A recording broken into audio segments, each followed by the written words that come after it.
Hey, what's up, you guys? Bloody Jacob here to bring you my review of the Season 2 premiere of AMC's Fear the Walking Dead. Of course, this week we've seen, like I said, the premiere of Season 2, Episode 1, which was called Monster. And going into this, I'll be honest, I wasn't really too hyped by it or enthused. I watched the entire first season with everyone else. I reviewed the 6 episodes of the first season. And, overall the first season, it was okay. There were a couple episodes that were, solid, but overall it was just kind of to me. But I will say the finale of season 1 was actually really good. And this is probably the best episode so far, other than that one, I think. This one, the season 1 finale, are definitely the best so far. And, I know Fear has a lot of haters right now, that's for sure. But, I went into it with sort of, lower expectations. Like I said, I wasn't, too excited about it. And that's kind of why this review is out later. It's been a couple days since it aired. I watched it today, and I honestly enjoyed it, which kind of surprised me. I thought it'd just be okay, but there are parts that I actually, liked, a good amount. Of course, the episode takes place right after, directly in the aftermath of what happened in the season 1 finale. And, we'll talk more about the characters a little bit later in the video, I think. But before we get into the main review of the episode, my main issues with Fear, just the characters are not really that interesting to me yet. I know it's only the start of the second season, but I remember investing in characters like Rick and Shane, in the first episode or two of The Walking Dead. But with this, just something feels off about it. Something just comes across flat. I don't know if it's some of the actors, the writing, or both, but I just don't really care if they all die. But I'm slowly starting to warm up to them a little bit more. And, the two most interesting characters so far for me are definitely Strand and Daniel. I kind of agree with some people that maybe Strand should be the main protagonist for the show. But, Travisy's okay, but I think they could have picked a better actor for him. And again, I don't know if it's just the acting or the actors themselves or the writing with it. Could be both, I don't know. Something else that does bug me a little bit, cast-wise, is Alycia Debnam-Carey. She plays Alicia. She's just really wasted on the show right now, I think. She can be a very good actress. Of course, she plays Liza on The 100, and she just does a great job in that role. And I just feel like she doesn't have a whole lot to work with her kind of role on Fear the Walking Dead.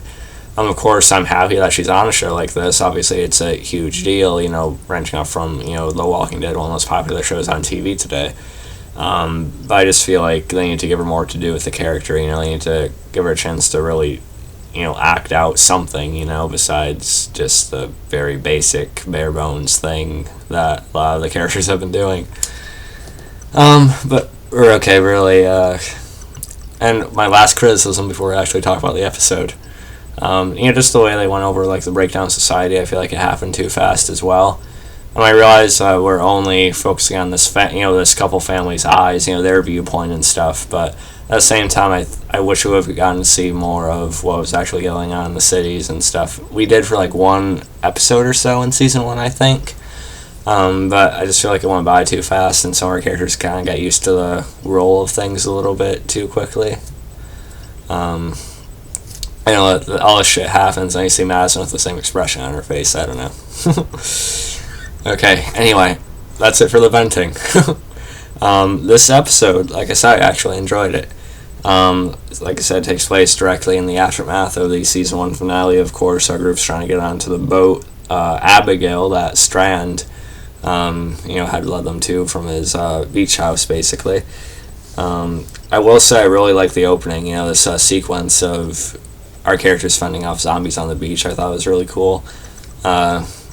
Some of the fighting or some of the violence felt a little bit clunky for some reason, like when Travis was knocking a few of them off himself and stuff like that. I just felt a little bit awkward.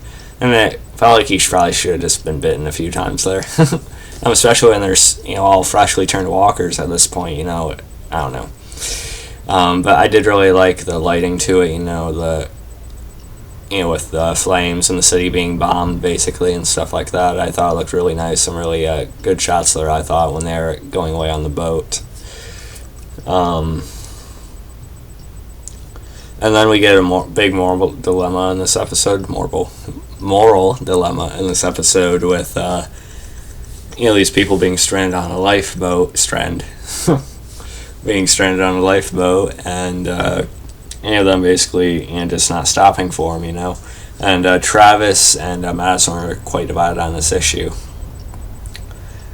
Strand, of course, he's like I was saying at the end of season 1, like a lot of us are seeing at the end of season 1.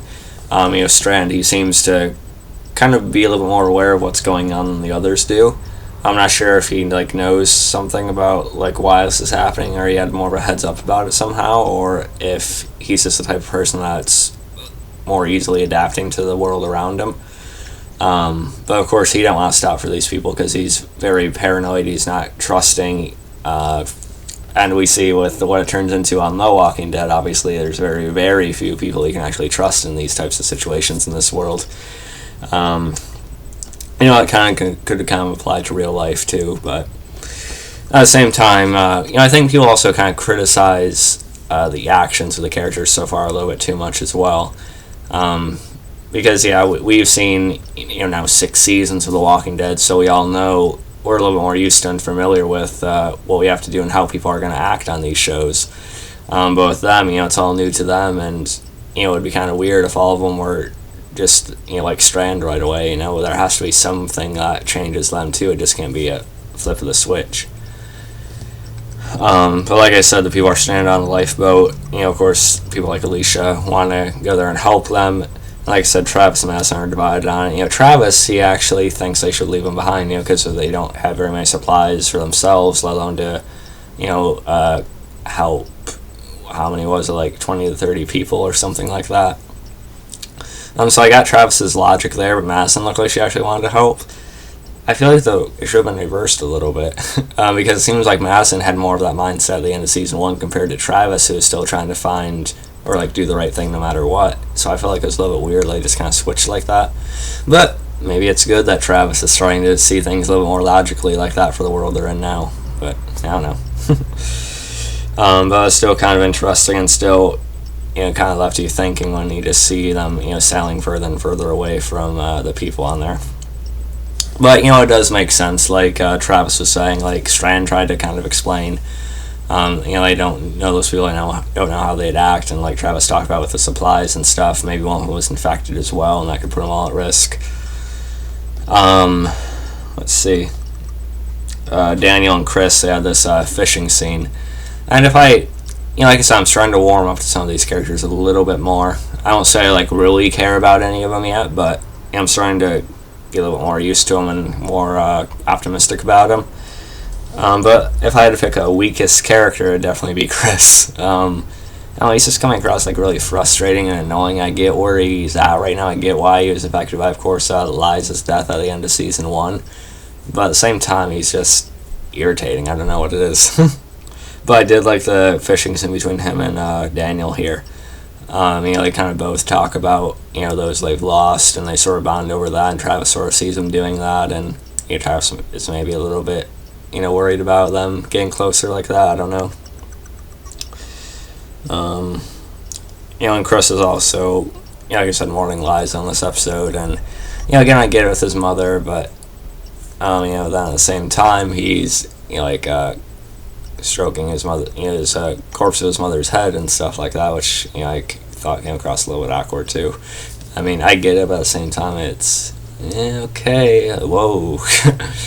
And we get a little bit more with Chris a little bit later in the episode too, which we'll get to in a minute.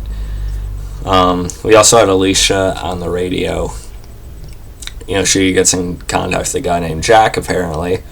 They kind of start bonding. They talk about those they've lost, like I said, with Chris and Daniel, but Alicia and Jack sort of start talking about that too. And they kind of start having, general conversations with each conversations with each other. And the guy brings up wanting to go to Hawaii. And some people were talking about that in the comments. Would Hawaii really be the place to go? Obviously, well, the whole island idea, yeah, but Hawaii, they still have a decent population there. And then if they were stuck on that island, they'd be kind of stranded if they couldn't get to their boat or something. So I don't know. But I'd if they're gonna go about that, I'd try to find like a more lesser known type island, I guess. But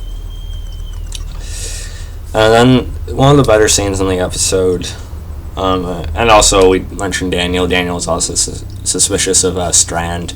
Of course, Strand, we don't really know if we can fully trust him yet. I don't know if he's being set up as our first antagonist type of human for the series, or if he's going to be sort of our anti-hero type character. I'm not sure.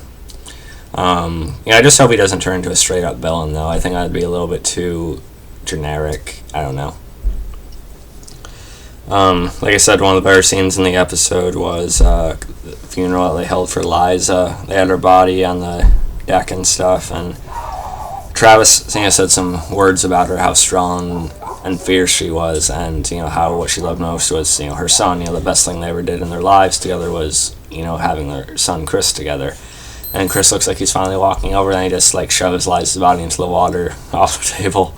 So that led to a bit of a confrontation between Chris and Travis. Travis trying to calm him down, trying to hug him. Chris pushes him away. He blames Travis for shooting her in the head. He doesn't really see why he did that. It's not really getting to him yet. But at the same time, he doesn't seem like a dumb kid, so he probably does see why Travis had to do it. But at the same time, they were going with the dynamic that he's just so traumatized by losing his mom. That he's not really seeing too clearly with other things right now. So he actually punches Travis once. But again, Chris, I don't know, he's irritating. The actor's just kind of bland to me. I don't know. I think they could have picked some of these characters a little bit better with who they put in the roles. But, let's see. Then Alicia's still talking. I did take notes on this episode, by the way. So there you go. Alicia's still talking to the guy on the radio, and he ends up saying they need help, and they are trying to get a fix on each other's locations, even though neither of them were going to say it at first. And Alycia tells the others because she wants to help him, and Strand basically scolds her for that, saying this is my boat, my goddamn boat, or something like that. But again, it's his paranoia, and again, he's probably correct in being paranoid with this type of world now. Travis is trying to get him to lay off for a little bit. Let's see. We'll get more on that at the end of the episode too, by the way. Chris jumps into the water. At first I thought he was trying to commit suicide, and Nick is actually the one to jump in there and try to help him, but then Chris comes up and he says he's just going for a swim. But, was he? I don't know. It would have fit if he was trying to kill himself there, but I don't know. It's kind of unclear with what he was actually doing there, but I think just the way he looked when he jumped in, it was obvious he's probably trying to kill himself. But he probably didn't want to turn it into another big situation or have others really start thinking about it, so he tried to cover it up, maybe. I don't know.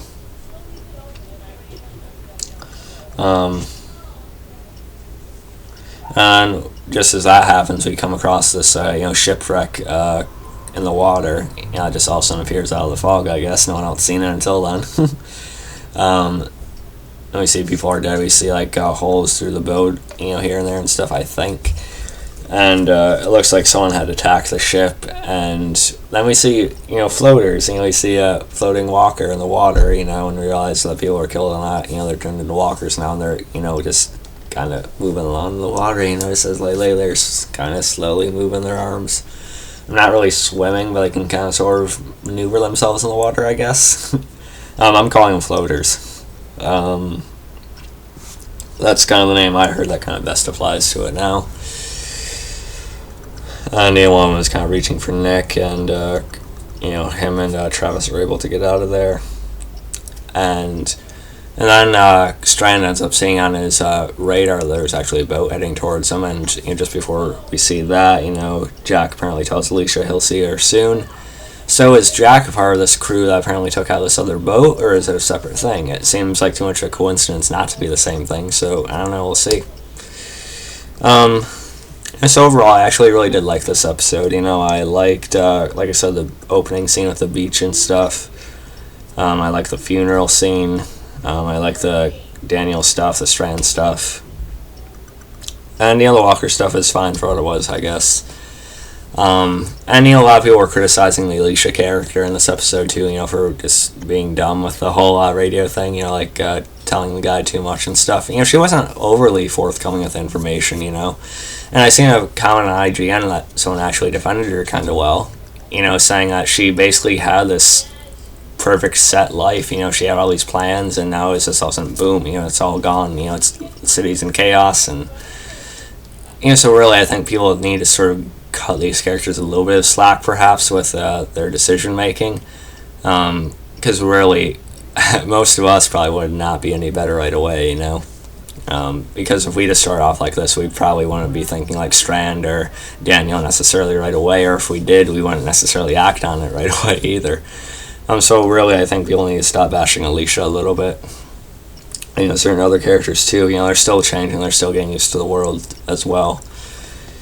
But like I said, overall, I did like the episode. I still hope they give Alycia Debnam-Carey more to do this season.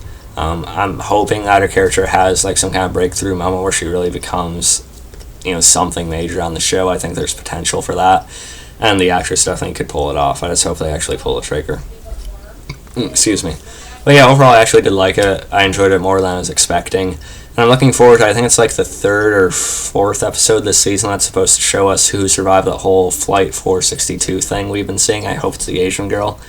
I don't think we need another young, kid, male kid running around or anything like that, because the Asian girl actually seemed like she kind of picked up on some stuff that was going on, or she knew something beforehand too.